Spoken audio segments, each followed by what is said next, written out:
In this week's Dorchester Reporter, there's plenty of local news, but also a citywide story on the first public opinion snapshot for the mayor's race. To fill us in is the Reporter's managing editor and publisher, Bill Forry. Thank you very much for being with us, Bill. Thank you, Chris. Good to see you. Bill, I guess the thing about a first snapshot here, the question isn't really so much who's ahead, is how open is this race right now? Right. You know, it is pretty wide open, Chris. It's very early on in this election season, obviously. Yesterday was the first day that candidates for mayor and city council could go to City Hall and get their nomination papers, for instance. So very early. However, we have a field of 6 mayoral candidates. And what we saw, the big headline, I think, out of this poll, which the Dorchester Reporter sponsored along with WBUR and the Boston Foundation. It was conducted last week by MassINC Polling Group, which is a very reputable, well-known polling agency in the city. So the big headline out of this is that 46% of Boston voters polled said they don't have a candidate yet. They're undecided. That means a pretty wide open field at this point. There is an early edge for 2 candidates. City Councilor at Large Michelle Wu polled at 19%, and Acting Mayor Kim Janey polled at 18%. So pretty much a dead heat. There is a margin of error in this poll of about 5%. So yeah, that it's good news for them that they're kind of atop the leaderboard at the moment. But the big caveat, there's a lot of room here for voters to move their, to change their opinion potentially, or just to find a candidate. So nobody here in this field has anything like an unfavorable rating. Everybody's pretty well liked among the people who know who they are. But there's a lot of the field, the voters just aren't familiar with them yet. So that's why we have a campaign, right? And this is kind of a baseline, a plate setter poll to gauge the voters' interest in the race, and also what issues there are on people's minds. Obviously, the biggest issue confronting the city, according to this poll and others, is COVID and the recovery from COVID and the continuing battle to protect residents from getting ill. And then the second biggest one is housing cost. And that's been a consistent theme throughout earlier polling going back a few years now. But increasingly, housing costs are coming into this frame as the major issue after COVID for the city's electorate. So this could be helpful to candidates as well as they're trying to figure out, what do voters care about? Education's always there too, but housing costs clearly are coming in as the top consistent issue facing the city. One of the things I see in the numbers, and this has almost maybe nothing to do with actual performance, is that you have 2 at-large city councilors. They've been in office for multiple terms. They've been around the city quite a bit. A lot of people have at least seen them somewhere, maybe had a slightly favorable impression. So for Michelle Wu and essaibi-George, I think that at least up to this point matters a lot. Yeah, I think so. And keep in mind, Councilor Wu was in this race back last September. I think she announced while Mayor Walsh was still Mayor Walsh and was considering and was seen as likely to be running for re-election. Similarly, City Councilor Andrea Campbell jumped into the race last fall as well. So they've been running for a while, not maybe in a high profile way, but consistently they've been getting their campaign apparatus together, raising money. Councilor Campbell, the last we checked, was close to $1 million.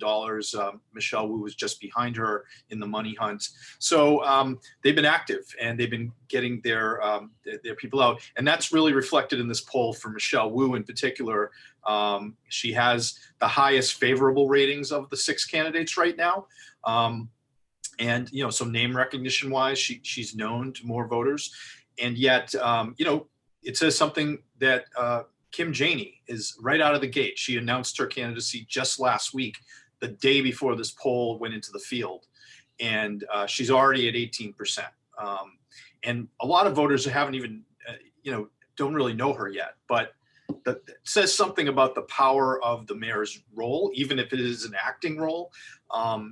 Mayor Janey, as she is right now, is in the news cycle every day and is making big decisions, including today rolling out a proposed FY22 budget for the city. So that incumbency, such as it is, brings a lot of weight, and this poll underlines that fact as well. Well, if we go back 1 year ago, when Kim Janey was, for most people in Boston, somebody else's district city councilors, she was very much in the forefront of reforms, especially around the police department and in some other areas as well. Now she's in the role of mayor. She comes out with a budget, and a lot of people, they're jumping on her because they see maybe too much continuity. Huh. Well, yeah, it's interesting.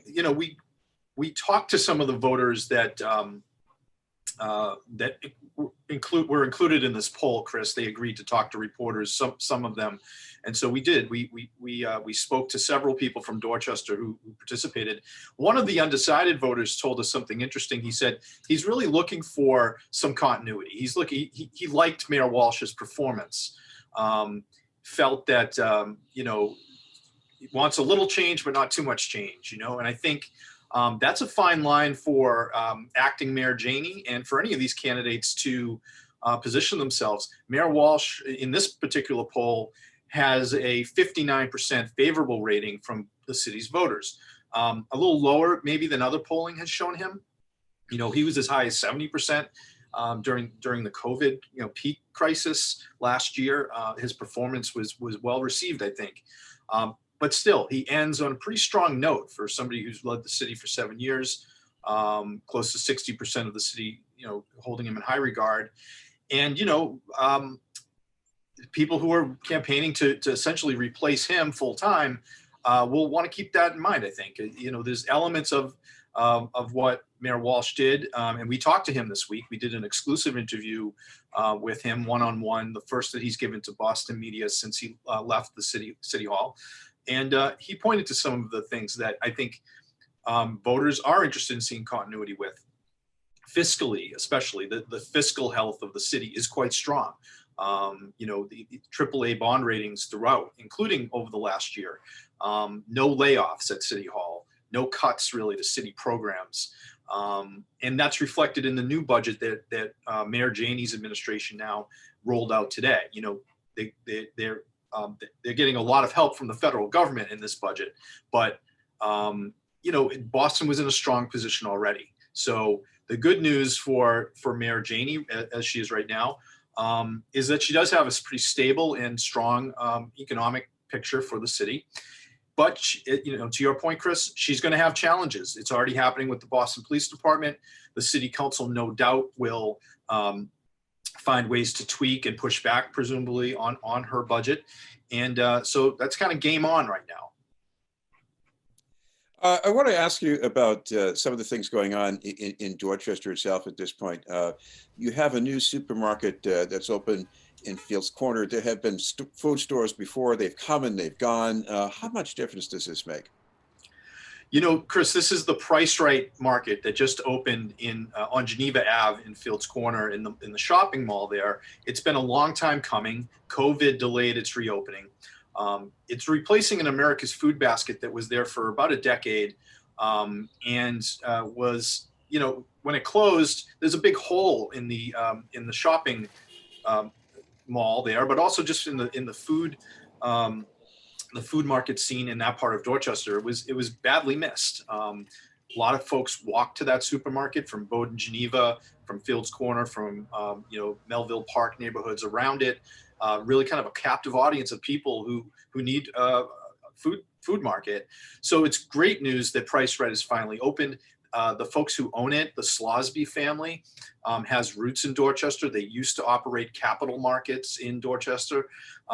It's been a while since they've been in this scene, but they're very familiar with the neighborhood, and they're very committed to what they're doing. They completely renovated this space. They put a couple of $1 million into the building to totally upgrade it. People who used to go to America's Food Basket will not recognize it. All new refrigeration and all sorts of things you can't see behind the scenes that they put a lot of money into. So that's great. I mean, it is a good thing for the neighborhood. There's about 40 or 50 jobs that have now come back online because of the market. and it gives people options. So all good. By the way, if you look at the surrounding area in Fields Corner right up to the pandemic, that was starting to really flourish as a destination for dining. You had 50 Kitchen that just opened. You have the Blarney Stone in its new face, and then you have all of the Vietnamese restaurants. They must have been in really rough shape last year. What about the recovery? Do you see much of that so far? Yeah, Chris, the restaurant scene in Dorchester, for the most part, unlike downtown Boston, so many restaurants close downtown, and it's a real tragedy. It's a big part of the story that's still unfolding. But the good news in Dorchester is that most of our restaurants did stay alive and are back online and really never stopped operating. They had to, of course, go to delivery only or pickup only or whatever. But they're back up and running. And Fields Corner is a good example. 50 Kitchen, as you mentioned, opened at a tough time right before COVID hit, and they've continued to operate. And the Blarney Stone too. I was at the Blarney Stone the other day. They seem to be doing well. The neighborhood restaurants, because people live there, they need a place to go, and they were eager to support these places. Nobody wanted these restaurants to fail, and so people are flocking back. And now that the weather's better too, we'll see more of that. One more thing to note about Fields Corner Mall: there's also a relatively new Target there. It's a smaller format Target store right next to the Price Right Market. It's a good sign that part of Dorchester is attracting big name stores and customers too. I know people keep up with current events in the Reporter, but I have to congratulate you on your editorial writing, because you won a prize for that, and this is mainly about a real gut check editorial. Tell me a little bit about that. Oh, thanks, Chris. Yeah, the New England Newspaper and Press Association gave the Reporter an award this past week as part of their Better Newspaper competition. We've had a few of these over the years. My parents, Ed and Mary Forry, who started the Reporter, won this same award back in the 1980s for editorials that they wrote. This particular editorial, one of them that they recognized this week, was regarding the aftermath of the George Floyd murder and the Black Lives Matter movement here in Boston, and kind of just reflecting on what it means for Dorchester to come to terms with the multicultural nature of our community, and how we see ourselves going forward. Do we see ourselves living together in a equitable and peaceful way? I guess that particular editorial struck a chord for the folks at New England Newspaper and Press, and we were pleased to get that recognition. And it's good to see that topic addressed at a local level. Thank you very much for taking the time to join us. Thanks, Chris. And good to see you again. Bill Forry from the Dorchester Reporter.